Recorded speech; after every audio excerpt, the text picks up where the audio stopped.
నమ్మకస్తుడు అన్న ఒక బిరుదును పొందుకోకుండా ఉండిపోయేవాడు. దేవునిలో సారూప్యతను కలిగిన వ్యక్తిగా, పరిపూర్ణుడిగా మార్చబడకుండా ఉండిపోయి ఉండేవాడు. కేవలము సాధారణమైన జీవితాన్ని జీవించేవాడు. ఒక ఆర్డినరీ మ్యాన్లా నిలచిపోయేవాడు. ఎర్ర సముద్రాన్ని 2 పాయలుగా చేసే దృశ్యాన్ని చూడకపోయి ఉండేవాడు.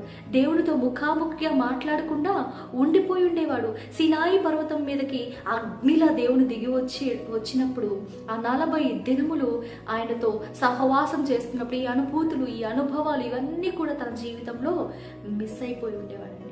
యెహోవా నీ మంచితనాన్ని మొత్తం నాకు కనపరచయ్యా అని ఆ యొక్క ఆశ ఉంది కదా మోషే గారి హృదయంలో. ఆ యొక్క ఆశ అనేది ఉండేది కాదు. తను ఇక చనిపోతాడన్నప్పుడు కూడా తన యొక్క సత్తువు తగ్గలేదంట, తన యొక్క కంటి చూపు తగ్గలేదంట. కానీ ఒకవేళ ఈ సాధారణ జీవితాన్ని జీవించి ఉన్నట్లయితే తన ఆరోగ్య పరిస్థితి ఇంకో